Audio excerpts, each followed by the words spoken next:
Katelyn and Katie, the real football fans of New Jersey. Ladies, welcome back to the show. Hello. How are you? Good. How are you? Oh, are we wearing the same shirt? We did not. We didn't plan it. We didn't plan it.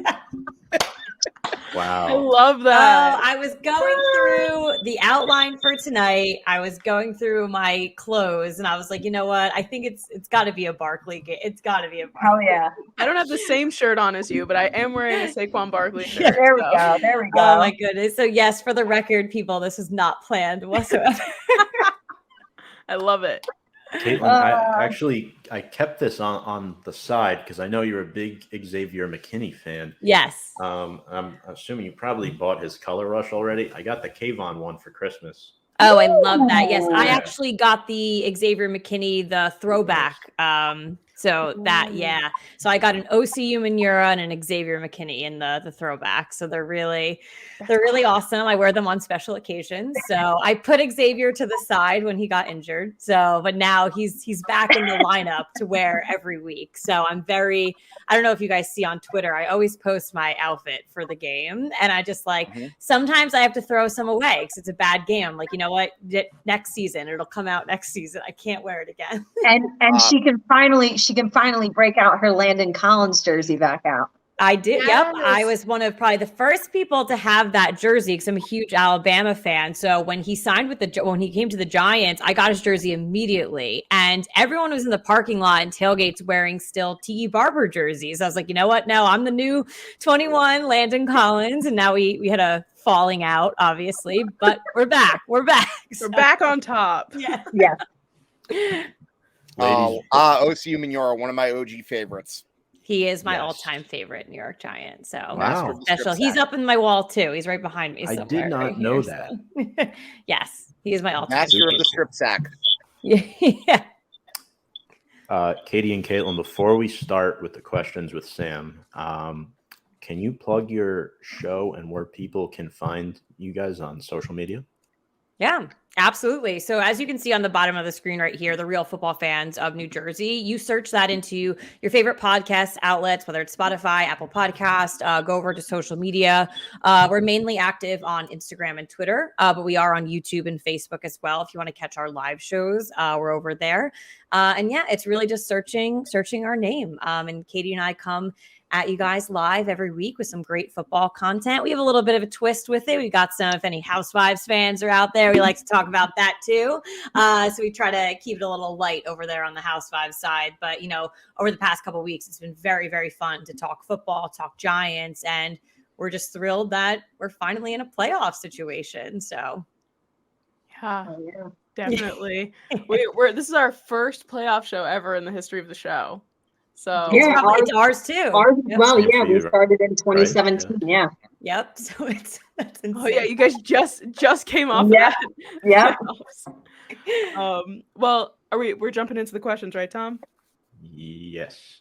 All right. So, our first question that we have for you, obviously this team has made a complete 180 from last year. It's this winning mentality, and obviously apart from, we were talking about Andrew Thomas earlier being one of the key parts of this offense, but obviously Saquon Barkley and Daniel Jones are two of the most important parts of our offense and scoring points when it comes to that. So how surprised are you guys to have this this new team and these two guys finally coming into their own and doing really well?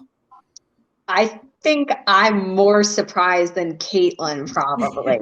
I don't want to say I'm pessimistic. I just think I'm very realistic. Caitlin's definitely she always thinks everybody's gonna do a lot better than I tend to think. So she's the optimist. I am. I would say I'm definitely surprised, and I went into this season, as many Giants fans, kind of feeling and knowing that this was do or die for Daniel Jones this season. This was make or break. Mm-hmm. And I felt as though even if Daniel Jones played okay, didn't have any glaring mistakes or whatever, I just felt that if the Giants weren't going to win football games, and I certainly didn't think we were going to win this many, I thought the organization was going to be okay to like kind of part ways with him. Obviously, they didn't pick up his 5th-year option. And, obviously the opposite happened. We won a lot more games than I thought we would. And Daniel Jones was obviously a huge part of that. Saquon Barkley was a huge part of that. And not only did we, win more games than I thought we would, we won a lot of really close games. Yeah. And I truly believe that it was Daniel Jones and Saquon Barkley that helped us win those close games. Actually, both of them on the ground, I would say, extending drives at the end of the game in the 4th quarter, picking up first downs to run out the clock. I feel like it was those two guys. Like we can thank them for all of those really tight, close games that, they go one way or they go the other way. And they helped us get enough W's to get into the playoffs. Yeah, I mean, this season definitely goes to the two of them right there. 100%. I think more so, I think the first game we really saw Saquon kind of take charge. So that was kind of like, all right, we're setting a momentum here.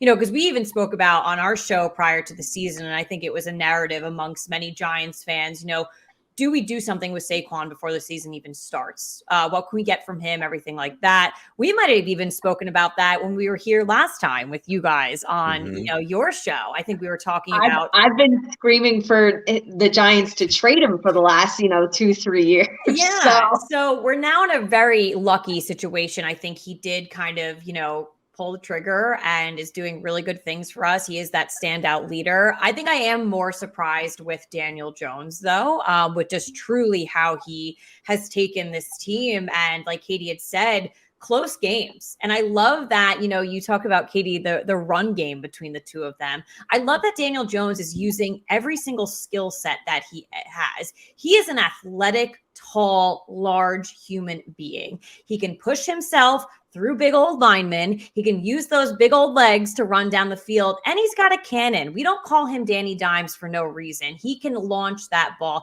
and we've seen all different aspects of him this season. So I think that's really helped him improve on his game. He's definitely made some massive improvements, but we've all seen that main change because we're getting every single facet of Daniel Jones this season. So I'm more surprised about him, to be honest. I think Saquon Barkley is going to be a great running back in the league. And I think he's obviously going to continue with the Giants now. But if you flash back a couple months ago, even if he went to another organization, I think he's going to do very well in the NFL for sure. But, Daniel Jones, it was definitely questionable, but there was some error that he had to fix in his game. And I got to tell you, I think he's like 90% there of fixing a lot of those errors. So. Yeah, definitely. I think Daniel Jones has definitely improved over the course of the few years. Definitely a credit to him because people really don't give him enough credit for how high of an IQ that he has, in my honest opinion. But you also have to give credit to, I would say, the coaching staff. But I think another guy on the offense that really is an unsung hero, and I've probably talked about this guy ad nauseum, Andrew Thomas, our left tackle. He is an absolute killer. And like I said, I've gone as far as to say he might very well be our offensive MVP. He could be. I think we've talked about it on our show and given him that praise as well. Yeah, I think, Katie, you did actually recently when we were talking about offensive and defensive. Yeah, we picked offensive MVPs and defensive MVPs for the Giants for the regular season. I think I did pick Andrew Thomas. Yeah.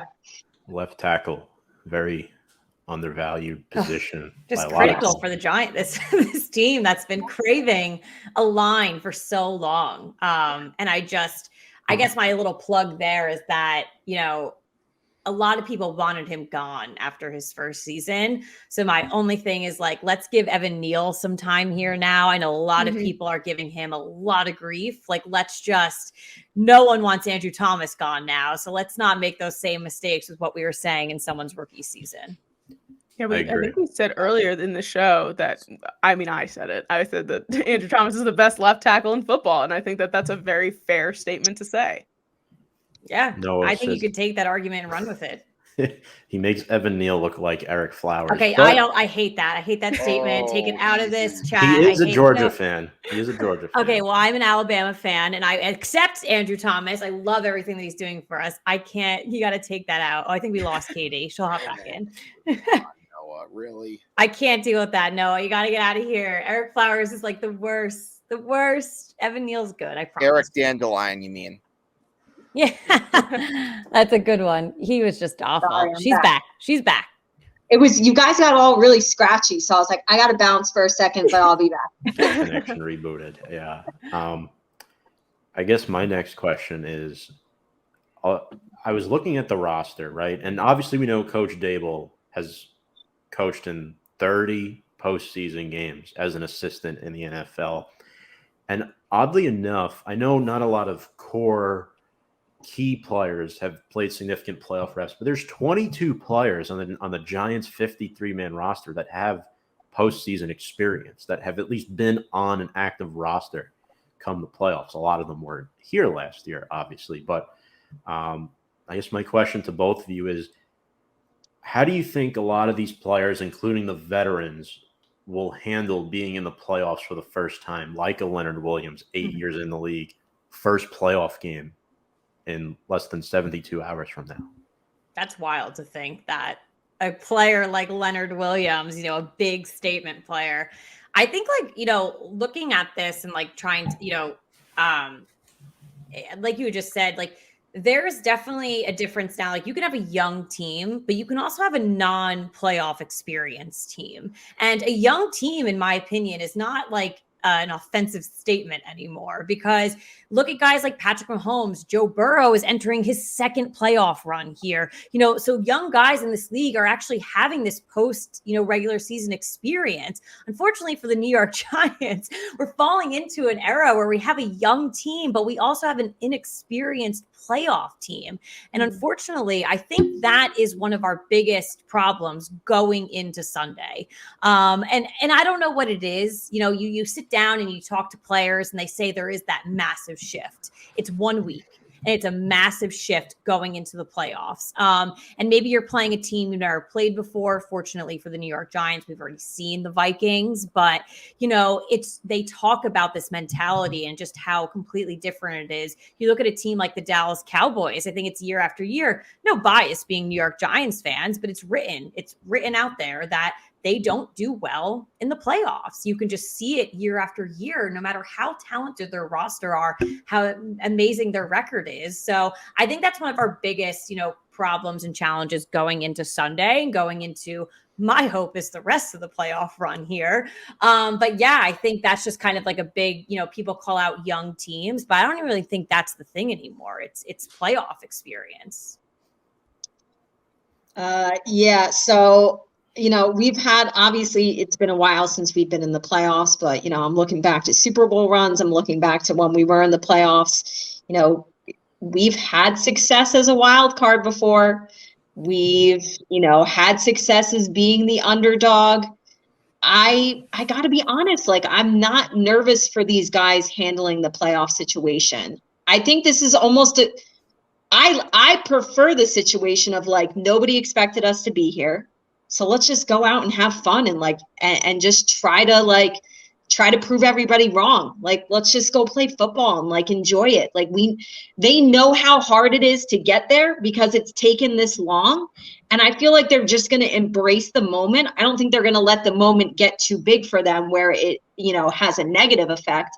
I think they're going to embrace the moment and just be nobody expects us to, people aren't scared of us. We're a wild card. We're the 6th seed. We're going up a good Minnesota team. Let's just prove everybody wrong. And so I feel, and not to mention, and, I'm going to call Daniel Jones a veteran presence, especially, compared to the rest of the roster. The guy has the same exact demeanor as Eli Manning. It's they're clones of each other. So he's just going to go into this playoff game cool, calm, and collected. He's not going to let it, he's not going to get frazzled. I think he's going to handle it really well. I'm not nervous for these guys. I've always said that Daniel Jones is Eli Manning's son that nobody knew about, because It's crazy.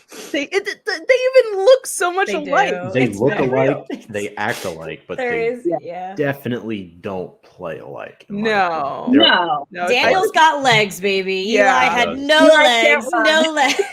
no. I can still hear the sports pope saying a tree's more mobile than Eli. Yeah, it is. He was not. And the days that he ran, we would just be like, "Ee!" like jump on the couch. We'd also be like, wait, no, Eli, no, don't run. Yeah, Don't that do it. too. Don't We do got it. so nervous. Yeah. Like we were so fortunate. I think Katie and I have spoken about this like a trillion times. Like we were so fortunate to have Eli for 16 Mhm. seasons. Yeah. He had one injury, he hurt his ankle that one season, was out for like one game. Like so fortunate. But every time he made a big run or like got to, you're like, oh no. And now I'm seeing it with Daniel Jones, but it's even more. The anxiety is even more because Yes. he takes more chances. So you're like, oh God. And he's already had like a couple injuries, but every time I'm like closing my eyes and I'm like, is he okay? He's down for 0.2 seconds, 1.1 second longer than the last. And I'm like, oh my God, he's okay. He's out. Get up.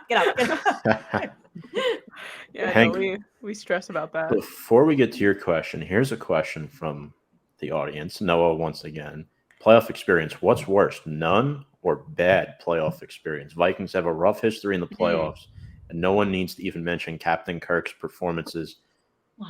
in prime time. I think Yeah. this game's 4:30. I mean, We're not that great in prime time either. it's not quite. We his did just bedtime win yet. though our last primetime We game did. though. To be fair. I think that playoff experience is worse. Yeah, I agree with Katie on this one. Yeah. Because you have that repertoire. So I just brought up the Cowboys. They are Reputation, yeah. known to shit the bed in, and sorry if you guys aren't explicit, but No, in the you're playoffs. good. Oh, we have Like- our drinks on here. What? Yeah.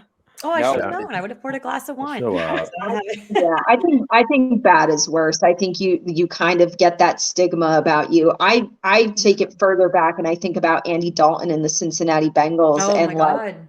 how many years did they make the play year after year They after win. year, but they could Never never, won. do Oh. anything, and it just Yeah. like kind of gets ingrained in you, and people just look at you as like you're the playoff choke artist. And so I'd rather guys have no playoff experience than kind of that bad Yeah. playoff resume. I think of Phillip Rivers and the Chargers too. True. And Yeah. they had True. really talented teams and they would Yeah. go so far to not That's a go good one. anywhere at all. That Yeah, was yeah, like, I yeah. love that Bengals. That is spot on. And it's, yeah. And unfortunately, you look at Andy Dalton, he's still in the league, but Phillip Rivers is out. They're going to go down in history. And that's what they're going to be known for, unfortunately. Great quarterbacks. But Right. unfortunately, that's going to be the higher of the marker is you never really took them that far. Yeah, and I don't think he's going to be playing this weekend. Maybe it's already announced. I don't know, but I feel like maybe Lamar Jackson is in danger of having that happen Yeah. as well. He's out. Yeah. Yeah. He Like isn't an hour playing. ago. Okay. That's But I Alright. was going to bring up Lamar because Yeah. he has had the few playoff games that he does Yeah. play. He has just been so bad, and Yeah. we've seen what he can do. Like he is an amazing football player, but the Mm-hmm. second you put the pressure on him, Josh Allen was the same way, but Josh Allen was able to break overcome that. and adapt. Right. So Forgive me here, but Kenny Marshall saying we winning Sunday, G-Men baby. That is the Let's go. brother of Leonard Marshall. Fun fact. Awesome. We are winning. okay. Let's go. We both predicted a win this weekend. We did. So. Yep. Mhm. Also, Kenny, shout out to your brother for making the Giants Ring of Honor this year. Well deserved. Oh, yeah. Long overdue too, I would Well, say. I love it. I will say that. But Absolutely love it. Hank, I'll give you the floor now. Apology. We have a lot of comments coming in here. This I'm is gonna- great. I'm going to piggyback off on your comments about those quarterbacks a little bit, and I'll say that Andy Dalton, unfortunately, wasn't the only redheaded Bengals quarterback that had trouble winning in the playoffs. Although, in fairness, Carson Palmer had that really bad injury that Carson year. Palmer. Carson Palmer. You're And he digging. did You're get a win digging with for the that one. He did get that win with the Cardinals against the Packers when he had that epic Larry Fitzgerald touchdown. But anyways, back to our question. Actually, there was one other point I wanted to make, and I tend to agree with you guys about the playoff experience thing. I think in a way it might be an advantage because a lot of the guys are young. They don't really know what it's like to play in the playoffs.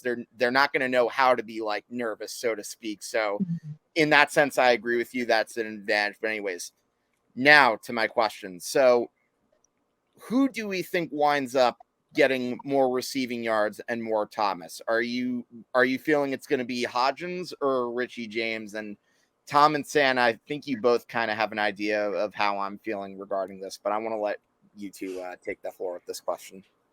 I mean, let's just point out that it's funny that these are the two names we're bringing up. Right? I mean, that's just the first thing that comes to mind. But Katie, what do you think on this one? I'm going Richie James on this one. So, Isaiah Hodgins has had a really great second half of the season. And so I always like to pull up the stats. They're actually I pulled up the last 5 games because, like I said, Hodgins has come on like towards the end of the season. In the last 5, they're like almost identical in catches, yards, and targets. But I feel like Isaiah is kind of like we're finding him a lot in the red zone. And I just feel like Richie James is more so like all over the place. But yeah, it is funny that we're talking about these two guys. And even with someone like, with all the injuries, Darius Slayton he's the vet out there. Yet I almost feel like both Richie James and Isaiah Hodgins are Daniel Jones's safety blankets. Yep. At least, like I said, in the second half of the season. And I don't know. I think it's going to be Richie James. I agree. Yeah, I'll counter you. I'll go with Hodgins on this one. So I'd love to be definitely the counter here. I love the connection that Daniel Jones has had with him in the second half of the season. Katie, like you had said, we're seeing him just spark lately. I almost compare it to his early, kind of traction with Darius Slayton. We loved that connection between those two guys. Yeah. And I'm kind of seeing that mimic with him and Hodgins. I really am. And either if it is in the red zone, or, a little bit up the field, I really am liking that connection so far. And for me, Richie James for us has just been kind of like, I'm not going to call him like good. I'm not trying to be mean, but like he is a versatile player where we're using him in a couple of different spots. So who knows? He might just be like our, punt returner on Sunday. He might have a great return and we might keep using him on that front, or we might try to use him in certain spots. So again, he does a couple of different things where Hodgins' role is actually more concrete, I think. So that's kind of where my mindset is at for that one. That's a good argument. Now, I lean with Katie here only because of the matchup, right? Not because of the player. I prefer Hodgins as a receiver between the two, but I think for me, the underneath routes are going to be there. Their linebackers are not as good in pass coverage as they are run tackling. So I think the middle of the field is going to be open, but Isaiah Hodgins, he is bound to score a touchdown in this game. And I would add Daniel Bellinger to that mix if he didn't get hurt. I think the eye injury really stunted his growth in the offense a little bit this season. Otherwise, I'd throw him in the Hodgins-James mix for security blankets for Daniel Jones. Definitely. I like Hodgins a lot. As you guys can see, I have my Giants pennant and I have a Bills pennant because Bills are like my AFC team. And Isaiah Hodgins came from the Bills. So I think that I agree with you, Katelyn, though, that there's this connection between the two of them, because I think it was like, earlier on in the season, all of a sudden they were just like, touchdown, Isaiah Hodgins. And I was like, where did he come from? Like he literally sprouted up out of the ground like a weed. Like he was just like, here I am. And then it was like week after week after week. It was like reception to Hodgins, touchdown for Hodgins. Yeah. So whether or not he gets more reps, I do agree, though. I think that he has this more concrete role. To shift over to the other side of the ball, in terms of receivers for the Minnesota Vikings, we're lucky enough to be going up against a team, like you guys said, that we have already played before, and we've played fairly recently. So last time it was really hard for the Giants to be covering Justin Jefferson and TJ Hawkinson, two of the best receivers or targets on that team. So how important do you guys think Adoree Jackson and Xavier McKinney are going to be guarding these guys? Yeah, I mean, it's going to be huge. Unfortunately, I don't just like or actually at this point, day after day, with Adoree Jackson, I'm just very much questionable with his health and kind of if we get him, do we get him? What do we get from him? I'm happy Xavier McKinney's back. But again, he is still injured. These positions are critical for the New York Giants right now. And I think that our defense is going to play extremely well on Sunday. They need to. We touched on this on our episode last night a lot. Like, Katie and I really think that this defense is going to come out and be strong on Sunday, and it will get us to a point where we're going to be in a good position if we do take control of this game. So we need guys like that, and we need to, we got to shut down Justin Jefferson and TJ Hawkinson. And I think we'll be actually more inclined to shut down Justin Jefferson because we see everything that we saw last time. And Wink Martindale's a goddamn genius. So I think he's going to figure something out. But I think the focus will probably be on him. So, Hawkinson will probably have a better game, in my opinion, just because you're looking to shut out that all-star, even though both of them did very well against us last time. But yeah, again, those positions are critical for us. So it sucks that we've suffered there this season. So it makes me look forward to next season with a little bit of a healthier roster. Listen, the Giants almost win that Week 16 game. I mean, a 61-yard field goal. Usually that's a miss a lot of the time. So we were a 61-yard field goal away from winning that game, and Justin Jefferson had like 130 something receiving yards that game. So the fact that we were even in that, because like going into that game, I did pick Minnesota to win. And I was like, oh God, I think Justin Jefferson's going to absolutely torch us. And he kind of did, yet we almost won. Mm-hmm. So to me, like, if we can hold him to like 100 yards, I still think that'll be good enough. He's Justin Jefferson. I think he's going to go out and do what he does. And I don't really recall what TJ Hawkinson's stats were in that Week 16 game. So I'm more so looking at Jefferson. And I just feel like, he's going to do what he's going to do. He's going to have a good game. But even if we hold him, like I said, to like 100 yards, I think that's going to be enough. We almost pulled it out with him, like doing the damage that he did in round one. So having, Adoree and Xavier should only, help control that situation. It concerns me a little bit with Hawk more than Jefferson, because I think he'll see a lot of double coverage. Mm-hmm. When I look at that last game specifically, I mean, Jefferson, 12 catches, 133 yards. Fabian Moreau gave up 84 receiving yards in that game. So, Katelyn, you mentioned Adoree Jackson. We need him back badly. Yeah.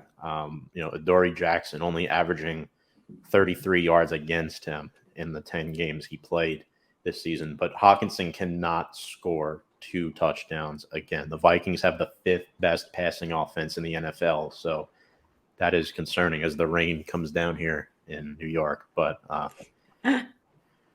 my next question is Vikings right tackle Brian O'Neill is out. And this kind of, you both were talking about this with the pass rush for the Giants, with the big 4 up front with Kayvon, Aziz, Leo, and Dexter, most important one this year. How do you think this impacts the Giants' pass rush? Do you think Wink should blitz even more, or should they be a little more passive to focus on Hawk and Jefferson? Because I think it could be a double-edged sword. You want to expose the right side of the Vikings' offensive line because Udo and Ingram will not be able to keep up with Kayvon and Aziz. But if you blitz, then McKinney and Love's jobs become a lot harder. Yeah, I say go for it. You have to dissect Kirk Cousins. He is pickable. I think he's got 14 interceptions on the season, but he's been sacked like 40 plus times. I want to say like 46. I think that might be, I have to back check myself on that, but you get to him. Like he's definitely, and I just, he's probably one of the most pickable quarterbacks. So if we put that pressure on him to not only, get that sack, but make a mistake before that sack even comes to him. Yeah, you're right. That job downfield does become more important against big players like Justin Jefferson, but pressure on a guy like Kirk Cousins, who doesn't do well in prime time, takes a lot of pressure and clearly doesn't perform after that pressure. I'm taking that gamble, to be honest. Our defense is known to be big right there. You just mentioned Dexter Lawrence, clearly in a role that he should be in. We're seeing Thibodeau make big plays in the second half of the season. He's finally molding into that position what we need him to be. And I love everything else that we have up there. So, and again, I just said it before, like the defense is really going to help us out here. So I say go for it. Blitz, blitz, blitz. I'm going to back up Love what it. Katelyn said with a stat here. Obviously Minnesota with an impressive 13-4 regular season record. 3 of those 4 losses were like ugly losses. We've got 40-3 to Dallas, 24-7 to Philly, and 41-17 against Green Bay. Yeah. In those 3 games combined, Kirk was sacked 11 times and threw 6 interceptions.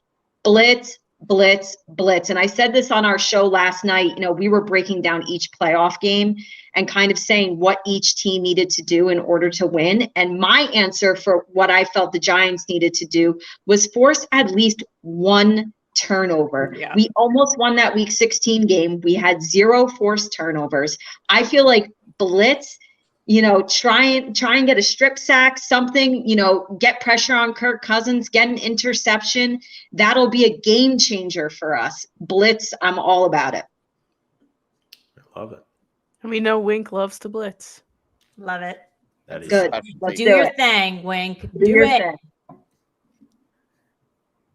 Tudo, Coach Wink to mix his blitzing schemes and faking different lineups. Our offense pounding ground attack and say we forget about it. That's All right. right. The Minnesota Minions.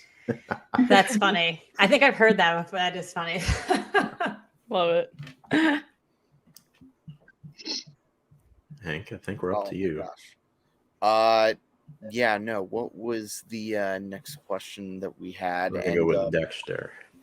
Yes, Dexter Lawrence against Garrett Bradbury. That matchup, I think, could probably expose the right side of the Vikings offensive line. I mean, look, they already dealt with us once this season, and who knows how successful they could be the second time around against us. And, as I said, you've seen what happened in a lot of times where the Giants have gone up against a team the second time when it didn't look like they could win. So I think that could be a factor if the Giants are to find a way to win this game.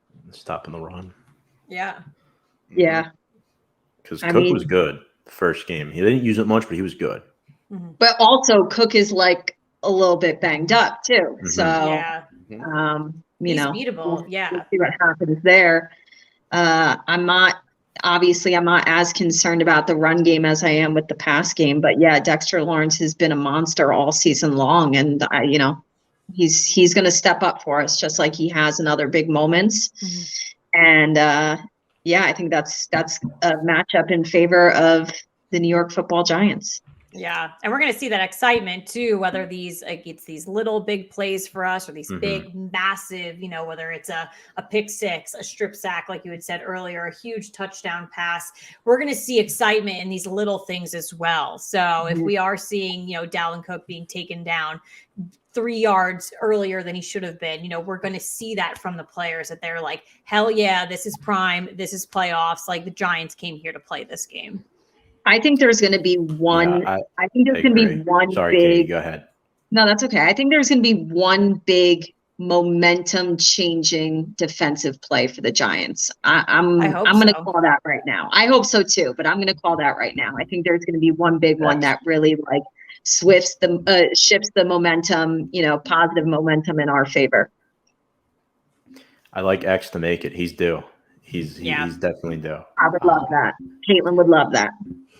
Which is why I think pressuring Cousins is so key. Not to beat around a bush, but he's prone to interceptions. He's thrown 14 this year. I think he's a good quarterback in the NFL. He throws a lot of touchdowns. I think O'Connell, also a rookie coach, by the way, similar to Dable, where the two of them have really overachieved with these teams this year, where a lot of people were arguing, well, Kirk Cousins wasn't the problem. Mike Zimmer was the problem. Mike Zimmer was holding Kirk Cousins back, which I think is partially true. But I'm just looking at their line here. Their left side is good with Darisaw and Cleveland, but Bradbury, Udo, and Ingram, I don't trust it. The Giants finished the season with 106 quarterback hits. That's 8th in the league and 40th in sacks. So I think that will really help this team out. Because I'm not so sure if I trust. And shout out my girlfriend saying hello. Deanna Karen saying hi, friends. Hello. Hi, Deanna. Big fan, by the way, of the Real Housewives of New Jersey. So Listen to the pod. We've been talking about them a lot recently. So Yeah. Little Real Housewives, a little bit of football. I brought her to a Giants game this year our too, life. Sam. Remember that? Hi. so cute. We love Deanna. Yeah. She's great. To go on to the next question, it's very, very simple. And in my brain, I already have a very clear answer. But if there's anybody from the Vikings that you could steal and have on the Giants, who would it be? We definitely agree. It's clear for me too. You want to do 3, 2, 1? Justin Jefferson. Jefferson. I mean, come on, you guys. We're sitting here talking about Richie James and Isaiah Hodgins. I'm gonna be honest. Give us Justin Jefferson. Nothing against this man, but I would even take KJ Osborne. Even he would be our number 1 receiver. The Vikings number 3. That's how good. I mean, Thielen, Osborne, Yeah. each with over. I feel like it's kind of fallen off this year. This year, I agree with that. I was just about to say, like, where in the world is Adam Thielen right Yeah, now? no, definitely. Trying to find And his and stats. this is obviously Justin Jefferson is my answer, but Katelyn knows this about me, and I'm like a big Kirk Cousins Oh my God, fan. Katie I loves really Really? Me like too. Kirk Cousins Me a too. lot. Katie feel loved like- him since like the Commander. I liked him even when he was on Washington when I shouldn't have liked him. Yeah. But I was like, Underdog. this guy is so underrated. And again, like, Yeah. I feel like this is a quarterback in the National Football League that is so underappreciated. Like, he's constantly throwing for 300 plus, constantly throwing for 3 TDs. Like, I am a big Kirk Cousins fan, and I don't really understand why, I'm happy Washington parted ways with him because look at the quarterback conundrum they've been in ever since. So Yep. I'm a big Kirk fan. I'll say this: since the Fran Tarkenton days, the Vikings have sort of been. Obviously, I wasn't alive for Fran Tarkenton, of course. I don't know if any of us were, but My stepdad remembers him. the Vikings. If the Giants are out of it, I kind of like the Vikings. I'll be honest with you. Like, they're the team that I don't mind rooting for them. The franchises follow a similar model to a degree, so I think. Yeah. Also, I was going to say Dalvin Tomlinson because we could use some help stopping the Yeah. run. Don't we're bring gonna be a him little up, different. please. Stop. I'll cry. I love Dalvin. Dalvin. He's a Bama guy. I cried when I met him. Dalvin. Katie and I met him, and I sobbed. I literally sobbed. The pictures are did. hilarious. He was cracking up because he was like, "Oh my God, this girl!" And I was like, "No, you don't understand." I was like, "You went to Bama, and now you're part of the Giants." Like, and he was like, "Oh, I get it now." Like, I was like, "No." So he is just, oh my God, the best. So I would love to have him back on the Giants. That was probably one of the toughest departures I've had to deal with from the New York Giants for sure. Hold on. Tom, Kirk you Cousins. said Kirk was the best quarterback they've had since Fran Tarkenton. No, I did not say that. No. I was going to say. I didn't say I that. was going to say Tommy Kramer, Wade Wilson, You could argue maybe Dante a year of Culpepper. Randall Cunningham, Dante Culpepper. I'm just saying he's very good. I'll go with Washington has had a quarterback problem since they've let him go. Yes. Yep. That's To true. be Yes. fair, Oh, okay. you like that, as he would. Sorry, say. I just wanted to make sure. I was hate that clarifying. video. He's Oh. such I a love loser. No, he's Well, such a no, that's the other reason why I like Kirk is Such because a he's like loser. such a nerd. He's so dorky. I And like, can't. have you ever listened? Like, obviously we've seen like the "You Like That," but like, have you ever like heard him mic'd up before? Like, he's such a No. dork. I love it. No, I hate that. And like the plane video with the chains. Like, chains. stop. I honestly can't do that. He's a Like, that nerdy is- he's a nerdy white boy. I love it. Kirk Cousins can't. seems like the kind of guy who drives a minivan and he has like the stick figure family. Oh yeah, 100%, 100%. Yeah. Like he probably Yes. does. He definitely has that. Definitely. Sam, what's Okay. the money question here? The money question. I just went, but I'll go again if you want me to. Oh, actually, that's me. Actually, pardon. Would you rather? This could go to all of us, by the way. Would you rather see an Xavier McKinney pick 6 this Sunday or Daniel Jones throw for 3 touchdowns the first time all season? Ooh. This is an easy one for me because I just feel like and I said it before, like we just need like one like momentum shifting defensive play. And when you get a pick 6, that does that for your team. And it, like, who cares if Daniel Jones, let's say, throws for 2 touchdowns and rushes for 1 instead of throws for 3? Like, yes, like we all want to see him do that and have a big game or whatever, but like momentum changing and everything like that, it's got to be a pick 6. So that's my answer. I agree. I need that Xavier McKinney pick 6. I need number 29 running into the end zone. He is good at them. He knows what he's doing. He's fast. He can snatch that ball in the air. I know it might be a little bit difficult now with kind of that like JPP club he's got going on, but he can snatch that ball and he can run like for dear life. And I love it. Like Katie said, that momentum changer. You just, oh God, it's like chills. I'm thinking about it right now. I can envision it on Sunday and I am ready for it. Like Michael Strahan said, believe it and it will happen. Let's go, baby. Well, let's talk. Did you guys watch that hype up video? Yes. Oh my God. I that was literally awesome. wanted to like run out into the streets and just scream and just run into every wall I've ever had and everything. Incredible. Amazing. Hank, where are you on this one? Are you with X as well? Okay, the real answer that I want to say is screw it. I just want to get the W. I don't care if it happens without either happening. But if you held a gun to my head, and I'm not against the idea of X-Man having a pick 6 because X gonna give it to you, I personally would love to see Daniel Jones have a 3-touchdown game. And let me tell you why. Like, for all those people who have been hating on Daniel Jones saying, oh, he's not a guy who can lead them to wins. Yeah. Wouldn't it just be some awesome vindication on the Daniel Jones Prove You Wrong tour that has been the 2022 Giants season? Yeah. So he can throw for 3 touchdowns in the divisional round. It's fine. Well, or in the Super Bowl for that matter. Either way, I told Tom this, but I'm going to say it again.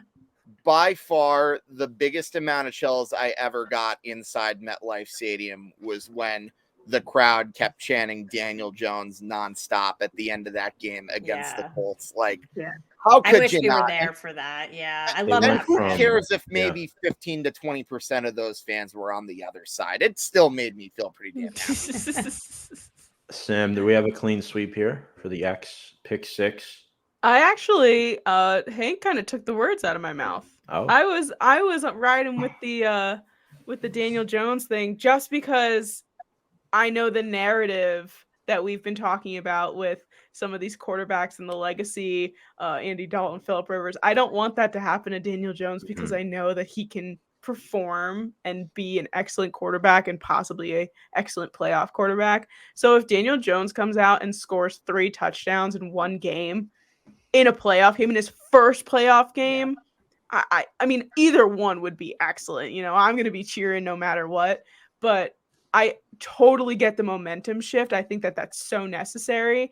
But man, all those haters, we've been sitting here talking about Daniel Jones and how good he is, and people haven't believed us for years, and he's finally here. And I just want him to show off all the haters because he is that good and he can do it.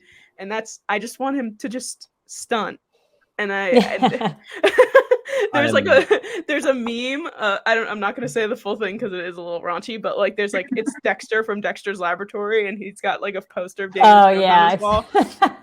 That's what I want. That's my feeling sorted. So I really, really want Daniel Jones to just pop off. Please don't cry, Sam. It's just Daniel I Jones. will, Noah. I will cry. This is my thing, right? Not to toot my own horn, and Katelyn, I don't know if you're in the same boat with me, but for me, he passed the eye test years ago. It's just the stats never popped, and he was held back. What Trevor Lawrence had for 1 year in Jacksonville is what Daniel Jones had with 3 years for the Giants. And Katie's right. Yeah. Who cares? He doesn't need to throw 3 touchdown passes to show that he's good. Mm-hmm. That's what this I have to be careful with what I say here, but the younger fan base, this is what they struggle with. They want to see the flashy stats. They want to see the next, and right away, Herbert, in one game. Yeah. There's no time. There's no patience. There's no building. We want results and we want them now. And I think look at Daniel Jones. Like, that should be your case study. That should be what every team is looking at. Let's look where we go in the postseason. Let's look at his season next year. He's going to be a New York Giant again. That is your model moving forward. Mm-hmm. Let's make that the normalcy. And enough with a guy coming in and you expect week 1, this rookie who's never stepped foot on an NFL field, has never been up against NFL linemen who are bigger, scarier, and faster than college linemen.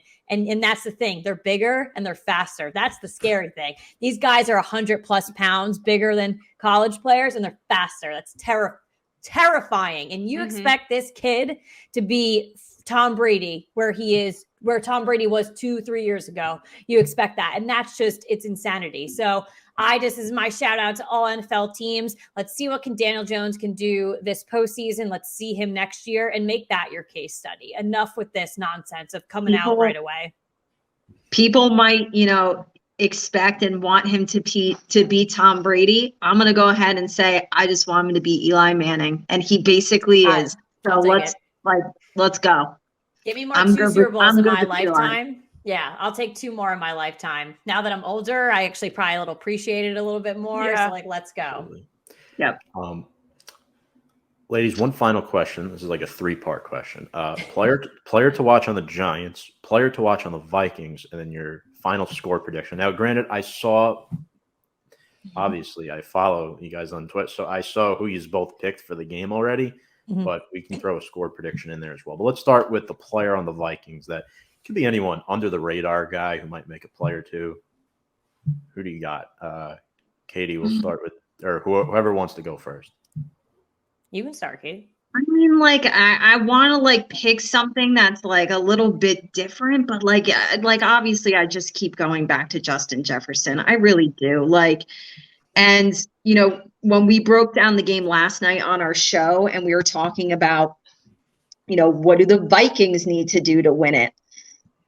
I want to almost have my answer be, like I said last night, the combination of Kirk Cousins to Justin Jefferson. And I think if Kirk Cousins throws for, I think I said this last night on the show, if Kirk Cousins throws for 300+ and Justin Jefferson goes for 130+, I think the Vikings win it. And so those are the guys I'm looking at who are going to have big games for them. Yeah. And Katelyn, I don't know, you want to say who your Viking player is? I agree with you. And, what I had said for them to win was they have to get up on us by 3 to 4 scores and early on. And if that connection, like you had just said, to Justin Jefferson is there, and they can get on us early, that's going to be a really terrifying game for us. So I'm going to go with him as well. Yeah. For the Giants, I said that I actually named this guy is going to be the MVP of the game. I'm going with Saquon Barkley. And Katelyn said this on our show last night, and I like the way she phrased it and worded it. Is just Saquon's in the playoffs, and he's hungry for a playoff win. This is a guy who is so talented. And I appreciate the fact that he, in his years with New York and being on terrible teams, not making the postseason, I really appreciate how Saquon has handled that and never gotten down or gotten frustrated or said negative things about the franchise or the team constantly losing. Like, he's really just kept such a positive attitude, even when there hasn't been many things to be positive about. And finally, he's here. He is the leader, one of the leaders of this football team, and he's the spark plug. And he has to be. And I think he knows he has to be. He's going to be the MVP of the game. Yeah.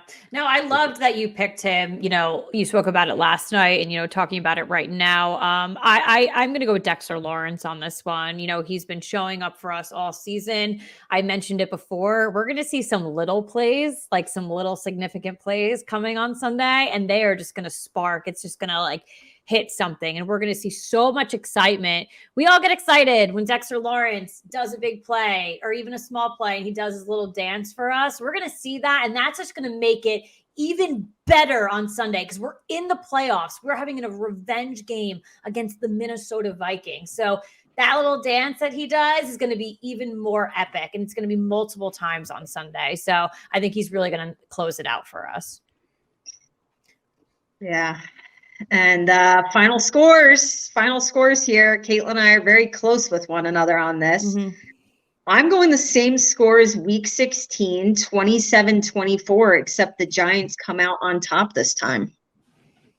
Yep, Ooh. I'm going with the Giants as well. And I am giving us 27 points, but I'm actually going to have a 27-20 game.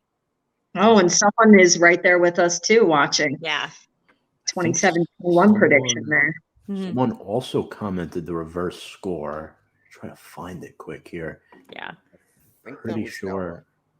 Was it? But where was? Noah's been commenting all night. I tried to find this one. I told Katelyn last night too on the show, like I really, when I make same score as the first game, but reverse. Yeah.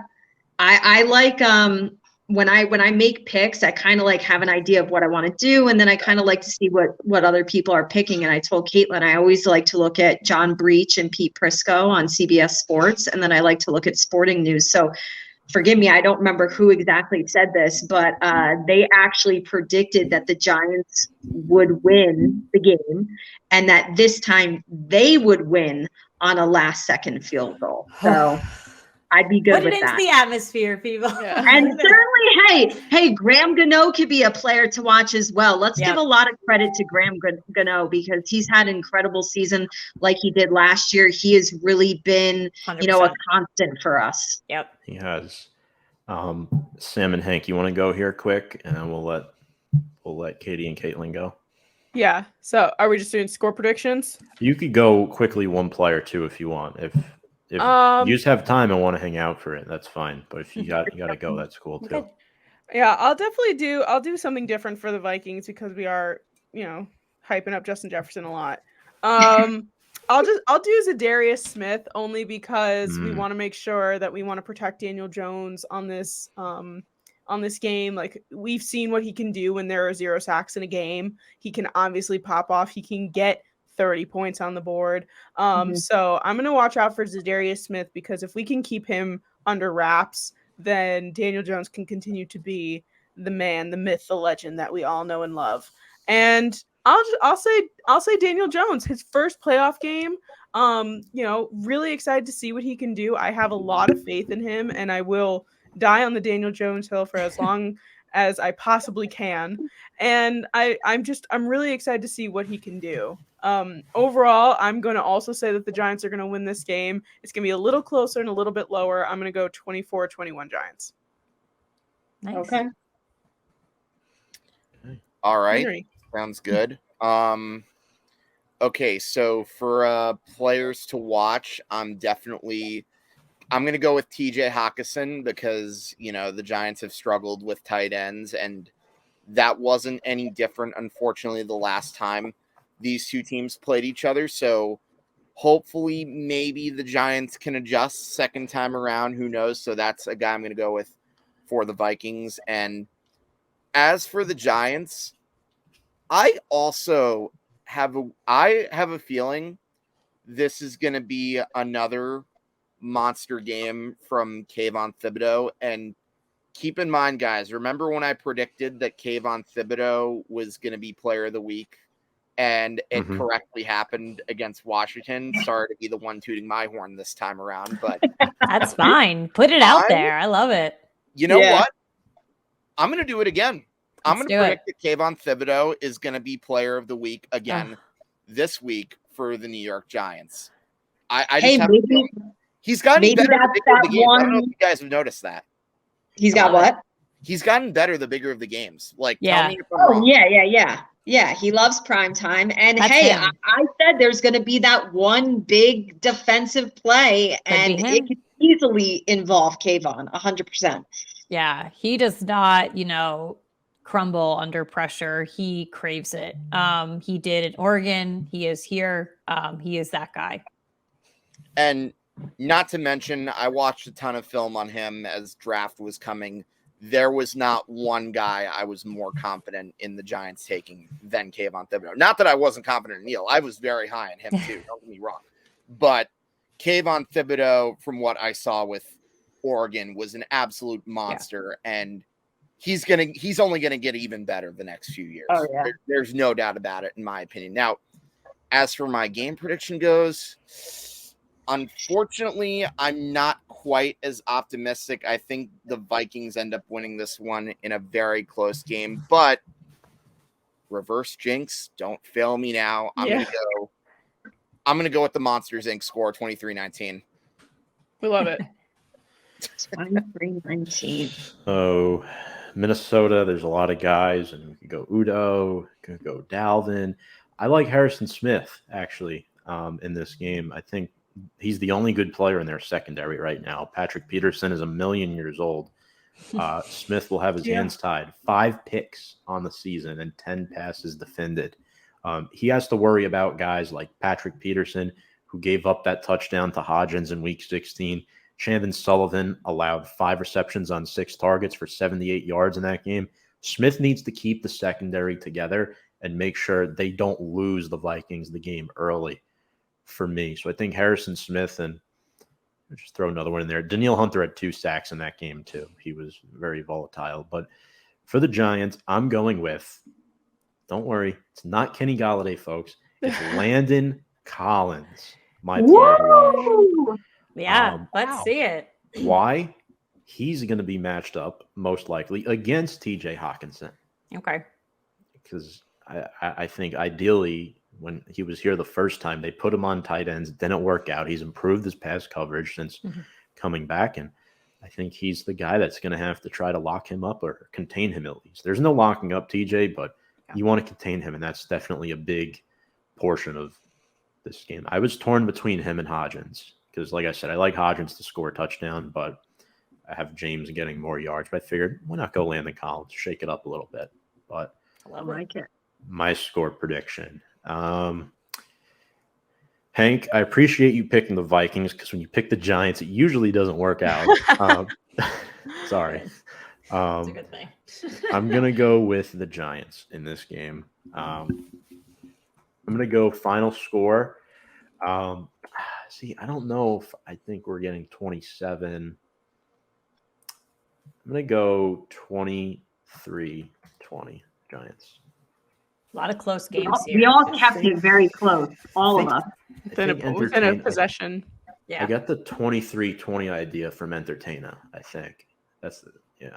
Mm-hmm. Tudo has 24-17. Wow. Interesting. Right. Yeah. That would be nice. I just think that, and this is no bias, I think the Giants are a more exciting team at 9-7-1 than the Vikings are at 13-4. We are just really putting it out there, and they don't really reflect that record, in my opinion. So they don't. We mentioned it before. Their point differentials too. Yeah. In the red, I'll say. But Katelyn, Katie, want to thank you both so much for joining us here tonight. If you haven't already, make sure to check them out, folks, at the Real Football Fans of New Jersey. They're mainly on Twitter and Instagram. They're 2 primary accounts. If I'm missing anything, let me know. But I want to thank you both so much, and hope you both enjoy the game on Sunday. This is 6 years in the making. No boat trip this time around. Staying in the area. I'm excited.